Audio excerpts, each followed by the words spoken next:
Sally, we'll go around the table like Sure. that. I'm Amr Khalid, I'm 30 years old and I work in translation. Welcome, thank you. Thank you. Yes, it's Mohammed Rifai. I'm 27 years, an English teacher in Experimental Language School, and graduated from Faculty of Arts. Excellent, thank you very much. And we're going to ask you. First, I want to say thank you for having me. It's always a pleasure to be here with you, my brother. And my name's Idris. Thank you. I'm American, teaching English here in Egypt, and I'm also studying Quran and Arabic at the same time. Thank you very much. And yourself, brother? Yes, my name is Patrick. I'm from Slovenia, but I study here in the University of MSA. Okay, fantastic. So we have a variety of people from different backgrounds. So let's begin from the right, as it is the sunnah to do so. If I can ask you, brother, to just give us a general understanding, what comes to your mind when I say the word identity? Well, identity is who you are. And in my opinion, it is unrelated to actions. Because sometimes we do stuff and we feel separated from them. Sometimes we do them because, as you said, brother, that sometimes when you live in the West, we do stuff or in the outside to fit in, but that's not who we are.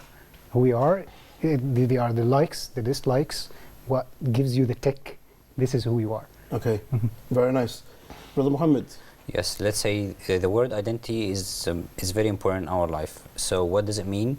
I think, from my point of view, it means the way we live. It's kind of a combination of two things: our language, and then what we believe in. So if we have got a language without believing in something, so it will be useless. So we have to get like both things going together. Okay. Yes. Fantastic. And if I understand correctly, both of you are from Egypt. That's correct. Yeah. Sure. Okay, good. So you're going to represent the Egyptian view. All right. If I can come to this side, please, brother. Okay. What would you say? For me, I think it has sort of what they were saying, but in my own different way. I think it can be what you do, but in the sense of without thinking. The things you do naturally without having to stop and think, that just come out. Okay. You know, this innate nature of you, and how you think, and the way you see things. So this all becomes part of your identity. The way you view things, the way you act, the way you do, your way of life. All interconnected in a small way. Perfect. So, as you said, you're from the States, so you'll be representing the view of a minority living in a majority non-Muslim environment, and the two we have from Egypt too, coming from a Muslim environment. Yes, brother. So what would you say, Mustafa, about a Muslim or Islamic identity? Yeah, I think that what makes an identity is the way a person or a Muslim acts in a situation or reacts to a certain situation, and what's in their hearts. What do they believe? What do they perceive? And how do they follow certain things? Those are the things that identify a person, especially how they act, like Brother Idris said, how they act naturally, like spontaneously from their hearts. Okay. What comes from the inside. Yes. Excellent. Can I just ask you, in your country, are Muslims there the majority or are they the minority? No, in my country, actually, it's kind of mixed, but the majority is Christians. But there's I think a rough 10% is Muslim, yes. Okay, fantastic. We've got two people living in the minority and two living in the majority. Brother Omar, can I ask you, do you think there really is an identity crisis, or do you think it's just a subject which is exaggerated? No, I think it's not exaggerated.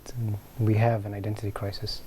And it goes back maybe to the time of the Caliphate when it went away and fell down, the Ottoman Empire. And even before this, it was called it was very weak, the Islamic Empire and so on. And this is the first time in history that we don't have a caliphate for Muslims and so on.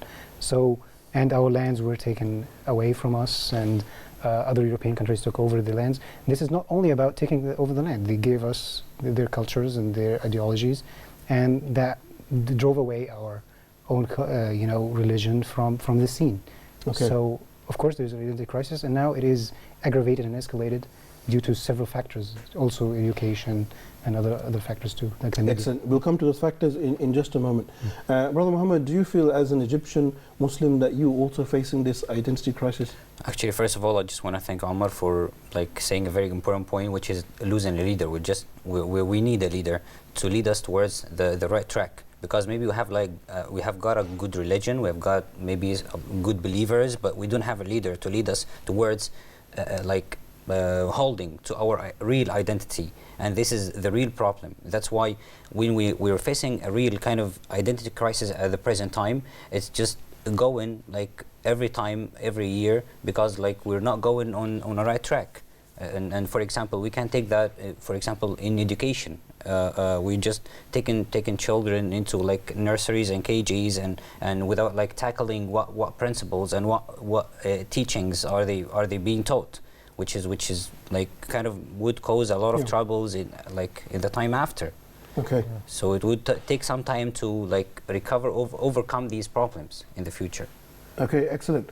So we've had one perspective. Brother Idris, would you say that as an American Muslim, like you said, that the Muslims there are facing an identity crisis, or are they fully comfortable? No, I think they're facing a barrage of identity crises from all over, and the fact that they don't know where to stand. They don't know how to look through things through sort of an Islamic lens. Okay. And it's to the point where I think that sometimes people are entering a dangerous ground to where they prefer something that's not from Sharia over something that is from Sharia. So it's venturing on dangerous ground these days, and it's a dire, serious threat right now. SubhanAllah. We'll look at some of the problems and the causes in just a moment. Brother Mustafa, in your country, would you say that the Muslims there are having a crisis as well? Definitely, yes. Definitely in Slovenia there's a crisis in identity of Muslims. They, especially with young people, they tend to like hide it in a way because of they just don't fit in as in their way of fitting in the society, like because Islam is something that is not well known in our country, so it's like being something odd, like not going with the flow. So yes, in some way they're trying to hide it, which I don't think it's nice, because Islam is something so beautiful. I think that everyone should be proud to be a Muslim. Yes. Very nice. I like the word you used there. Islam is very beautiful. Okay, Brother Muhammad, can I ask you to just tell us or inform us about some of the ways in which people, how you can identify that a person has a crisis? Like, what are the things he does or behaves like, or what are the symptoms? Okay, let's say as a kind of start for everybody, like you can look at everyone like in the face. Okay. Look in his eyes. You will find that maybe he has a problem with his life or something, and that would like reflect on prayers and such kind of religious rituals, and that would be maybe he has a problem like I don't believe in prayer, I don't believe in God. Maybe just this would kind of a start, like this person has a real problem in his life, because this would be like kind of many factors had caused this kind of problem. And at this time, you would feel like you are in real trouble, not only about the person. We're just talking about the whole society, because building the upright society, it's based in Islam, it's based on the individual. So if you're losing a person, you're losing the whole society. Okay, excellent. So we're saying that the first signs that you can see in a person is the fact he has lack of faith, or sometimes not even any faith. Yes. Okay, excellent. Omar, what are the other signs or symptoms that you see in people, or that clearly shows us that there's a crisis here? I think the problem with identity comes from two ways: attachment or autonomy. Both of them, we need both of them. We need to feel autonomous and independent when we were young, and we are reared by our parents and so on. But at the same time, we need their attachments. Sometimes, and I think most of the time, one of them is more than the other. Sometimes the parents are responsible for this, and sometimes it's just the circumstances. Like for instance, if I am raised by stressed parents, for instance, because they have diseases or they are themselves stressed, maybe I will feel isolated, and I'm not feeling the attachment and so on. So for my opinion, that's why I think in Islam, for instance, the orphan, that's why it's very recommended for people to take care of him. Why? Right. Not to feel this detachment. Somebody has to fill this void. And at the same time, we cannot give the attachment to a person that is so strong on the expense of not being autonomous and taking care of his own life, because he's going to get used to being dependent on other people. So the balance between these two, we can have a very solid and right identity. Perfect. Okay. Yes. Brother, you want to say something, brother? Yeah. Go ahead. If I may, like, as long as I'm a teacher and just working in school, and I feel like there is a kind of a very important sign about having a kind of identity problem. Some guys, like maybe young guys, they stick to using a kind of another language and neglecting and putting aside their own language. which is a real crisis. I'm not talking about like learning another language, because some people maybe learn like Patrick maybe has like maybe 3 languages, speaks Mashallah. 3 languages, yeah, mashallah. And many people like learning new languages, but when you stick to another language and like neglecting your own language as a kind of, it's a shame to speak Arabic and start like using some English expressions, and I know English and Right. speak English well, this kind of feeling, it's affecting us, because like we have to be proud of our own language and learning many other languages. Okay. So what's the problem with that? Okay, very nice. So the problem comes back to languages. Before we come over to you two, inshallah ta'ala, we're going to watch a short report and then we'll come back and get your answers on the same question. So, dear brothers and sisters, let's move over to a very short report talking about the identity crisis, and then when we come back, we'll hear this side of the table's discussion and what they think of the question. So I'll see you in just a few moments. Sisters, I want to ask you guys a simple question. How important is it to you to appear as a Muslim? To look like a Muslim? Because wallahi, I make an oath by Allah, if the Sahaba radiallahu anhum ajma'een were here today, they will not be able to tell the difference between a Muslim and a non-Muslim. This is the time that we live in today. We have no identity. And if we look into the hadith of the Prophet sallallahu alaihi wasallam, he sallallahu alaihi wasallam specifically gave instructions. This is what the Jews do, this is what the Christians do. So instead we're going to do this, we're going to do that, we're going to do the complete opposite to them. And this is what the Prophet said. Why is our dress code so important as a Muslim? So when I started practicing, a close brother of mine, he actually advised me and he said, wear a hijab, wear a thobe, wear a niqab. It actually increases your taqwa. And taqwa in a nutshell is actually the consciousness of Allah subhanahu wa ta'ala. How often we remember and we fear Allah subhanahu wa ta'ala. So just before you start sinning, or just before you start free mixing with the opposite sex, or just before you start shouting and swearing in public, you realize this is who I am. I'm not a slave to this dunya, I'm not a slave to society situation. And you're wearing a thobe or a hijab. You never know, a sister or a brother might come up to you and they might give you advice. And that will get you even closer to Allah subhanahu wa ta'ala. Brothers and sisters, we are Muslims. So be proud. Show it through your appearance, show it through your identity. And remember, we are a role model to you. Well, I personally can tell because from my childhood, when I was among other Muslims, I had 3 or 4 friends that were also Muslim, and most of them we're children, but most of them they kind of hide the all Muslim act thing. Like we act as Muslims. That's why we are Muslims. Because if you act like someone else, then you're someone else. Like when the kids used to like, say bad words or do bad things, and they used to join them. Okay, children are sometimes stupid, but still, you should control yourself. We weren't that young, if we're talking about. Another thing is when we come to the teenagers, we had this thing when they start at a certain age, because outside they start drinking and they start smoking and all that things, and they just, because they want to fit in, so they just everyone else is doing it, so why shouldn't I do it? Because we're Muslims. We're supposed to show them we're better and not do it. Maybe they should follow us. We shouldn't follow them. Just because they're majority number doesn't mean they're right. So I think that's the most obvious thing, the most obvious way we can notice, starting from the teenagers up to the grown-ups. Excellent, very nice. Idris, let's go to the States. How can you tell there's a crisis? Many different ways, many different things, but to narrow it down and to be, in this short time that we have, it's like he said, it starts from the youth. The youth prefer, the Western culture in the sense that nothing's wrong with Western culture, but they prefer, you find them preferring the negative things from the Western culture. Right. Instead of pulling the positive things, because there's some positive things. Right. It's not all bad. Instead of pulling the positive things from the culture, they pull the negative and they prefer it. As if this is good and this is the way to go. And this grows into the adult who does the same. He prefers these things that are against the Sharia or nothing to do with us over things that are Sharia, and they don't want anything to do with Sharia. Not fully, but certain things like riba. In other words, I'm going to buy me a house. It's okay. This is the way of the West. Right. It's a necessity. I have to do it. I'll find an excuse and I'll do it. And many, many other ways. They insist on doing it. So they fall, and to the point where they no longer, you can no longer tell the difference between the Muslim and the non-Muslim.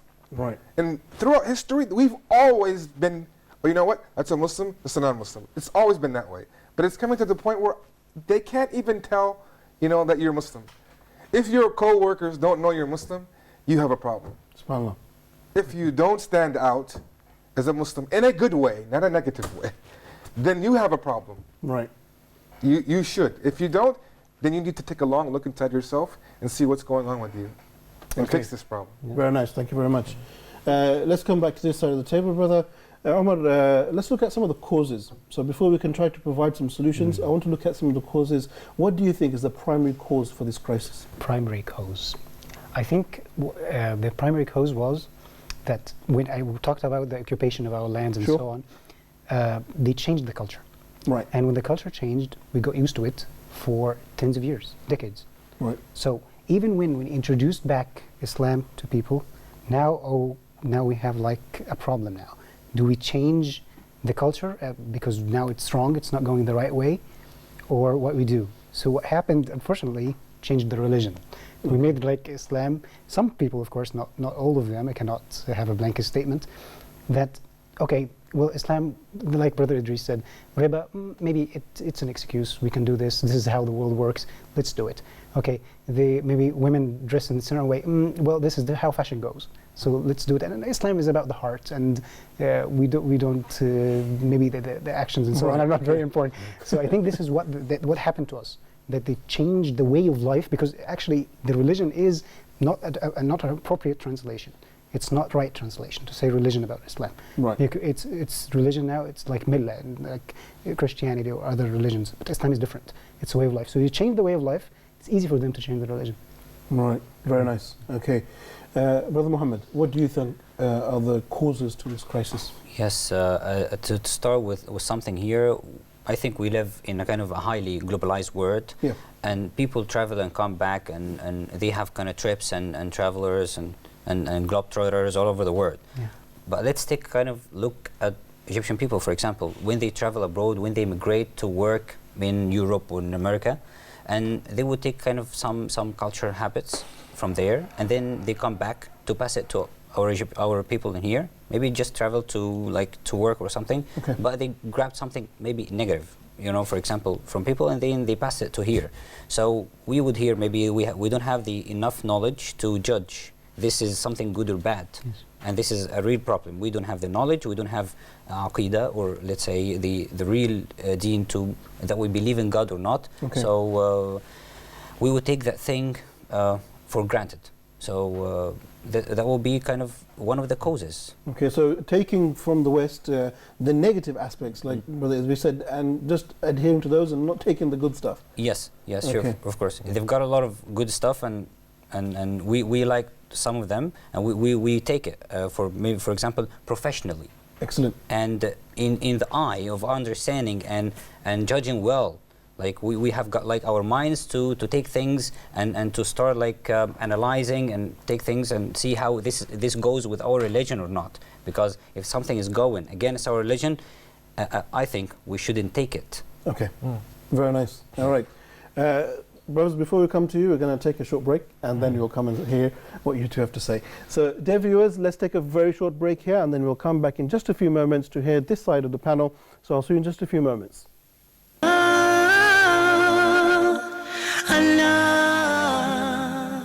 Assalamu alaikum wa rahmatullahi wa barakatuh. Welcome, dear viewers, after a very short break there. Joining us here in the studio, live in the studio, talking about the important subject of the identity crisis. Let's move over to this side. Brother Mustafa, if I can ask you to tell us, in your opinion, what are the causes of this crisis?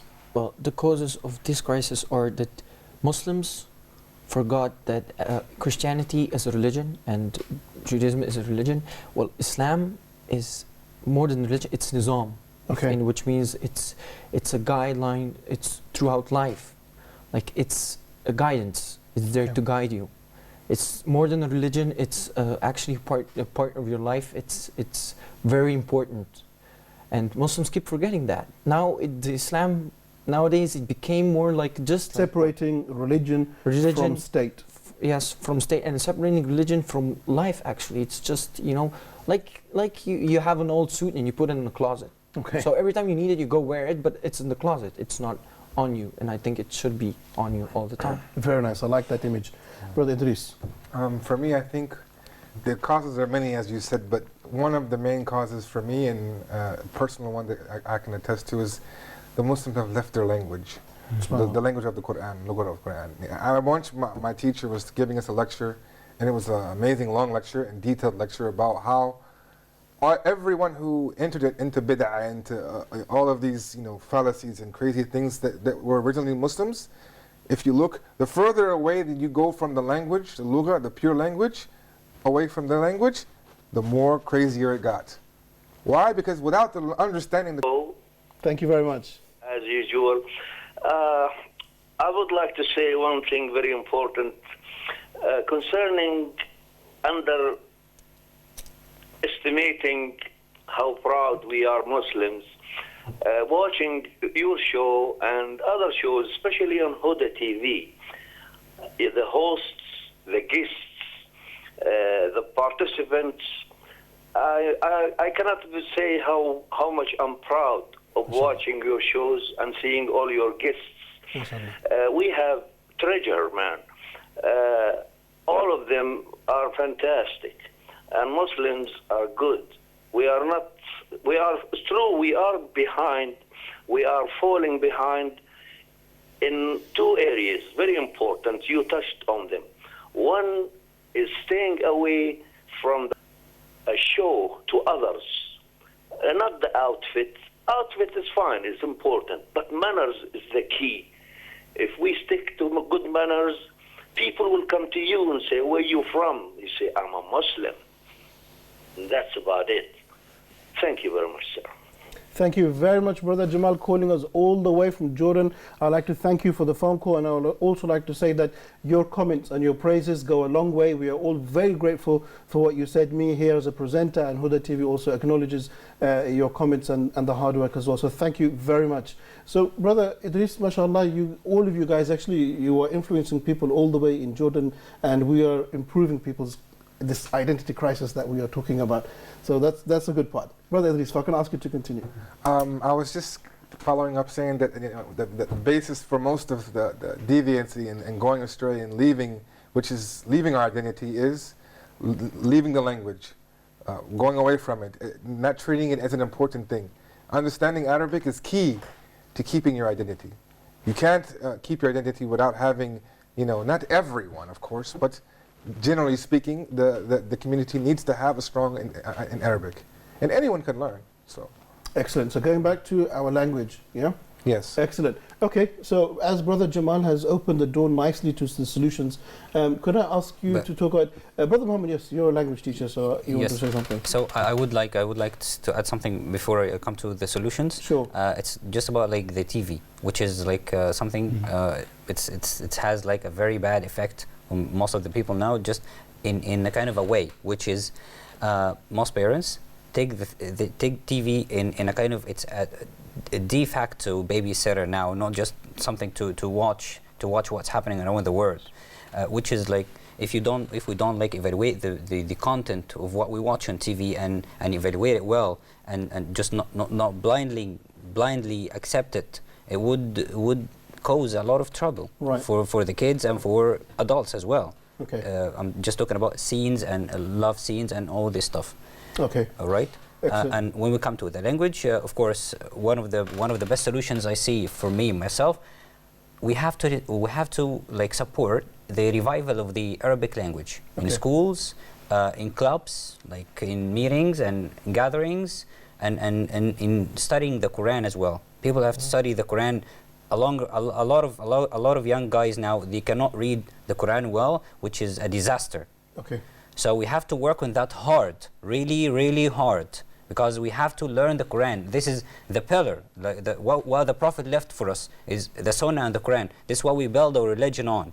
So if we're missing this part, we're missing like all our deen. Okay, fantastic. Let's move over to the solutions then. If I can come to Brother Mustafa, what would you say is a possible first solution? We've had some ideas here. We had ideas from Jordan as well. What would you say, Brother Mustafa? I say the solution is like this is a problem, a crisis, and like as a Muslim, like you deal with every other problem. don't go to anyone except Allah.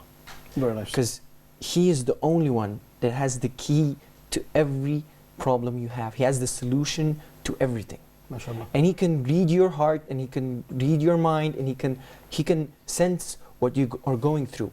And if we ask Allah to guide us, to be with us, and to help us with our identity, He will help us get stronger, and therefore will also make us feel better. It will make us be a stronger Muslim. Excellent. And that's how I think this is the first thing you should do, as encouraging yourself to put out the identity that you're a Muslim, I'm proud, this is my religion, and nobody can come between me and Allah. Excellent, very nice. So the first step is to connect yourself with Allah, and the rest will follow. Very nice, Mustafa. Brother Omar, what would you say? Yeah, for me, the power of the story. It seems weird what I'm saying, but in the Quran we have about a third of the Quran is about stories. Nice. Of course, they're not merely stories. We follow the footsteps of the good people and we try to avoid the bad things. Well, the point here that I want to raise is that we cannot deny that the West is preoccupying our minds and the youth and so on, but the movies and so on, they get our attentions. Why? Because they play on emotions. Right. When they play on emotions, people they get attached to the TV and so on. And I think we cannot go away from the fact that we have to compete. Right. We have to have something halal that is competing with Hollywood and with all of these. It seems like a fantasy, what I'm saying right now. So you're saying halal media? Yes. Okay. And Nice. to say the right ways, instead of like saying bad stuff and having boyfriends and girlfriends and partying and so on, we say the good things and how to do the good morality in a way that can also get the attention of people. A story and then the beginning and an end of it and suspense and so on in the good way. And this, I think it's not something that is, marginal, because at the time of the Prophet, the poets, when they used to use the language and so on, it had a very strong effect. And it was the media at that time. Right. I think if the Prophet was at that time and the companions, they would have taken advantage of the media of that time. Of course. Allah. Very nice. I like this new idea. That's something new. Brother Idris, what would you say? How can we counter this problem? I think the brother in Jordan, in my idea, said it first. An immediate way to counter it first is to check your behaviors, your mannerism, your adab, your akhlaq. To begin with this. This is one of the biggest ways to affect yourself and other people. To begin with this, follow this up by studying Arabic and the Quran together. Okay. Coupled in the end with the seerah of Muhammad sallallahu alaihi wasallam. If you do these things in a organized fashion, your life will begin to transform. You will build an identity. You will go to the tarbiyah and change to that which is pleasing to Allah subhanahu wa ta'ala. Okay. Very nice. Okay, so focusing primarily on manners and then also turning to Yes, the Quran. manners are a huge thing. Even if you don't have knowledge, you will understand what's a good manners and not bad manners, how to be nice to people. You don't have to be an alim to be nice to someone. That's right. So begin with this while you seek knowledge. Start somewhere. Excellent. Okay. Mohammed, what else would you say? What other solutions could we bring to the table? Solutions, actually, the solution lies in friends. So someone is going to ask me, like, how friends? When we talk about like the righteous friends, they are the ones who support you and push you towards the real religion, which is going back to the Quran, the language, belief, and the style, the lifestyle, and everything. You're not going to like look at life as a kind of the luxurious life and movies you see. You're going to look in a kind of abstract idea or abstract concept about what you see in life. You are going to just think about what you see, evaluate it, judge it well, and think in a kind of in terms of Islam. So which is the friends are going to like put you on the right track with them. Just look for the good friend. A man is known by his companion. And that's what we really believe in. Right. So it's just about friends going up to identity. So you're losing friends, losing identity. Very nice. Thank you very much.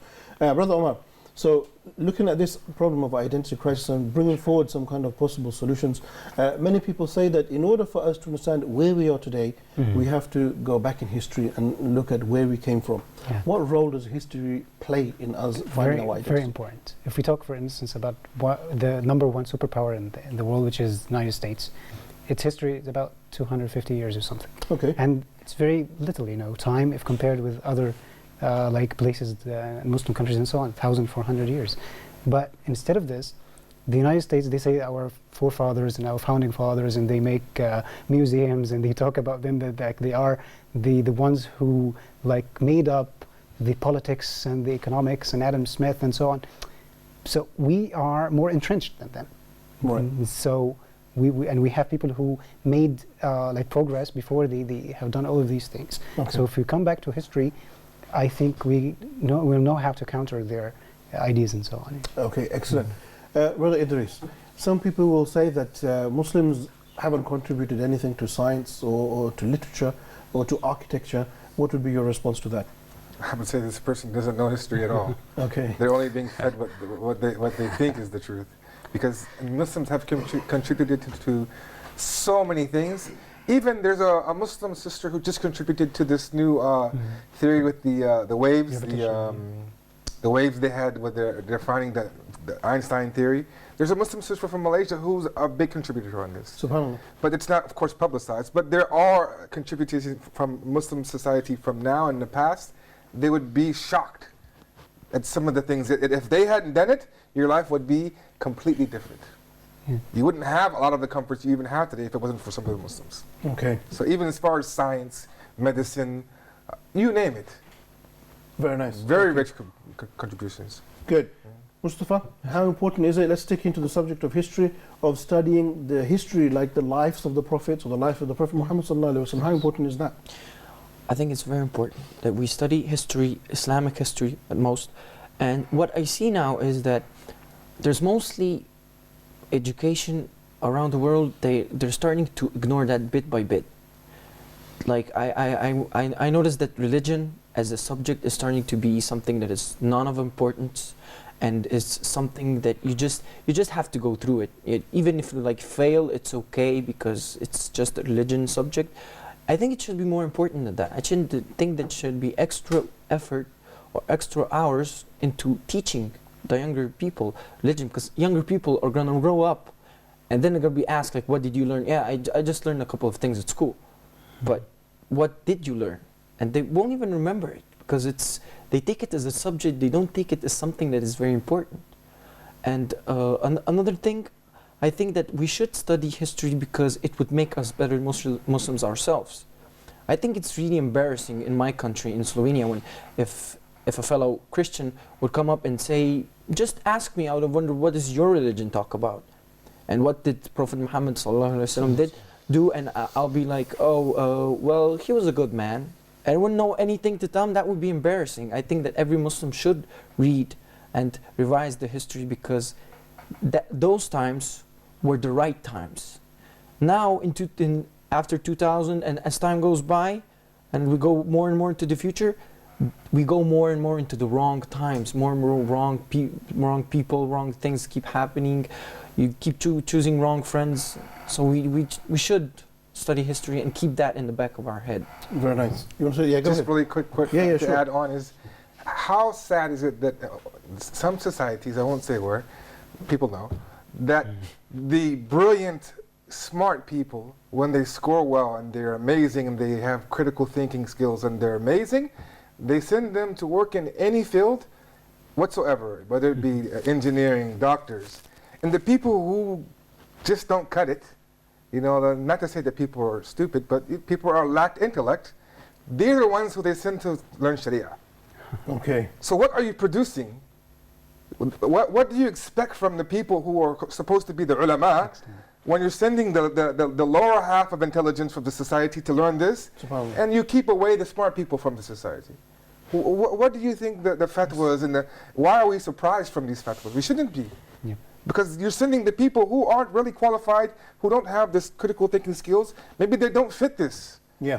They may fit something else. Not to say that they're stupid, but they don't fit this. Yeah. You need the brilliant people. You need the people who are amazing, who are the top of their class, going to Sharia, because we don't value it in as a society. SubhanAllah.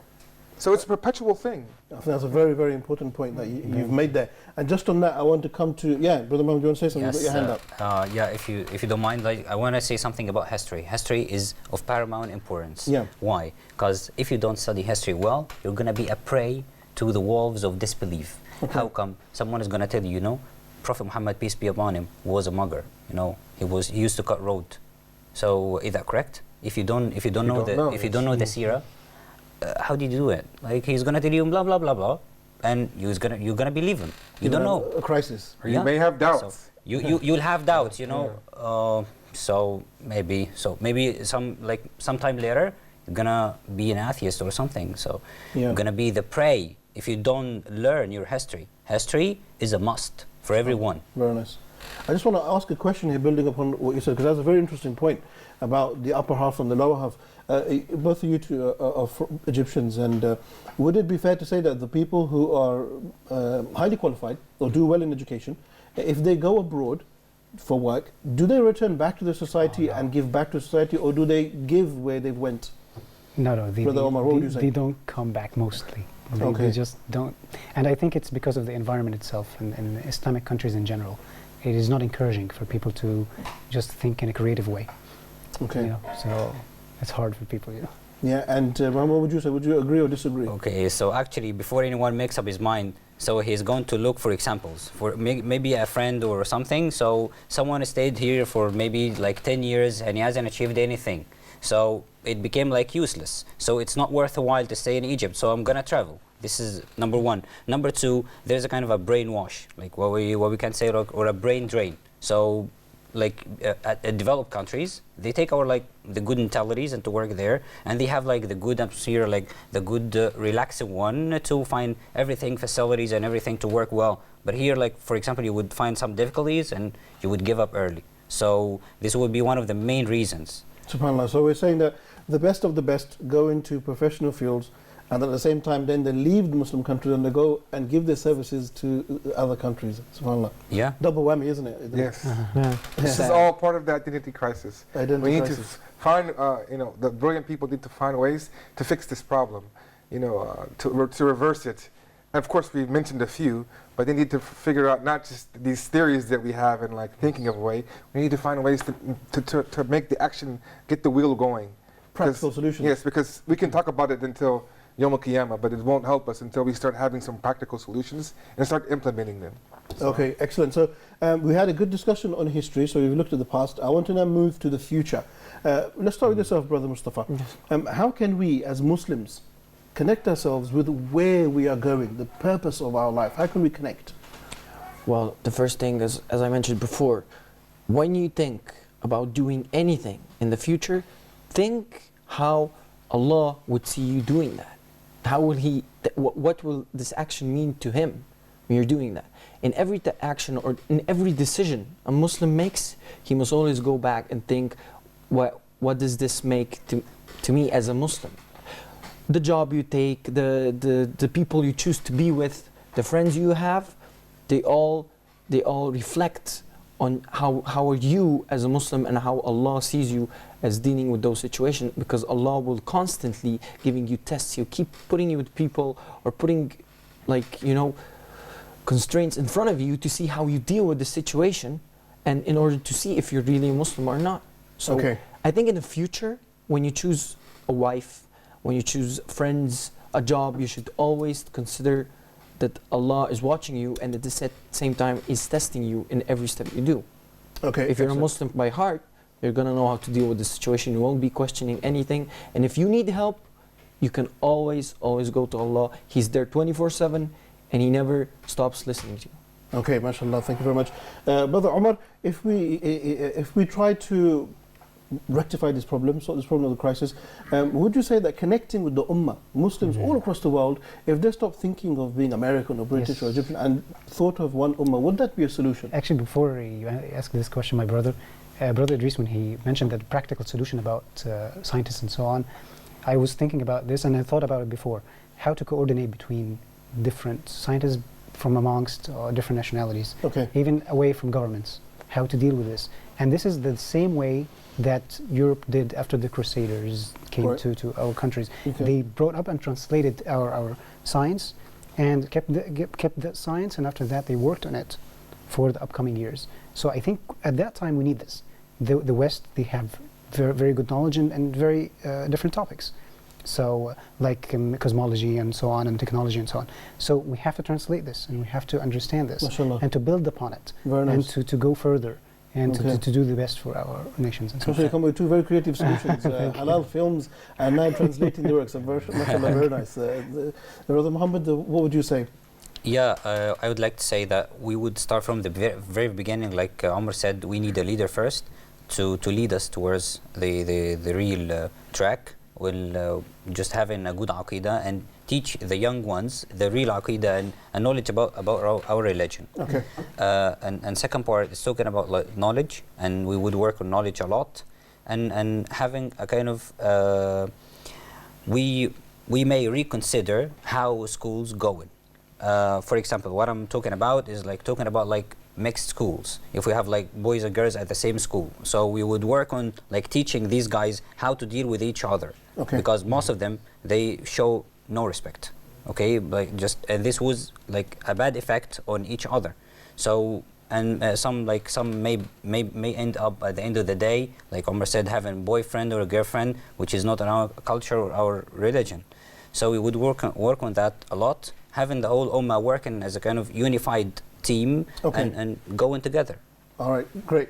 Brother Idris, we just got under 2 minutes, so you got a minute each. Starting with yourself, brother. What would you say, or is the importance of us connecting with Muslims across the world? Like, mashallah, we had a phone call from Jordan, and we've never met the brother, but we were so happy to hear his phone call. How important is it for us to I connect? think it's everything important. It's, in my opinion, the nationalism is the new tribalism. You know, like as the Prophet said, the asabi is a disease. It has taken over. It's become the synonym for tribalism. It's building a barrier between us.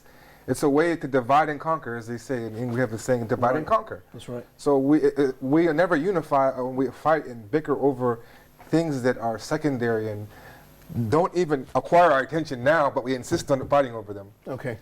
So we need to, I think, build this brotherhood and break apart this you know, it's okay to be happy and proud where you're from, but in the right context. Let's connect. Yes. Okay, Brother Mustafa, you don't have a minute, but you have 10 seconds. So what would you say very quickly how we can resolve this problem? Well, mostly, like you all mentioned, is connected. We Muslim, we keep our religion and we talk about it. We talk a lot more about it. And there's this Facebook. You have new ways of communicating. Excellent. Like you have Facebook, you have Twitter. Make a group, make an Islamic group. Anyone has a question, goes there, ask a question. Should be professionals to I'm answer. going to have to stop you there. You did have a minute, but Brother Idris took a bit longer. That's okay. Okay, we've come to the end of the program, dear brothers. I'd like to thank you all again, Brother Omar, Muhammad, Idris, Mustafa. Thank you very much for coming and sharing with us your expertise and your experiences as well. Dear viewers, we've come to the end of our program. What a fantastic program looking at the identity crisis. And subhanAllah, it's a very sensitive subject, but yet we must be open and we must be frank. And mashallah, we'd like to thank all of you for watching. And a special thank goes out to our caller Jamal, called all the way from Jordan. We ask Allah subhanahu wa ta'ala to unite us all again. We ask Allah subhanahu wa ta'ala to make us strong again so that we become the leaders of the world, just like the way Allah subhanahu wa ta'ala has asked us to do so. Brothers and sisters, I conclude here and I thank you all for watching. I will see you at the same time, at the same place next week. So until then, Assalamu alaikum wa rahmatullahi wa barakatuh.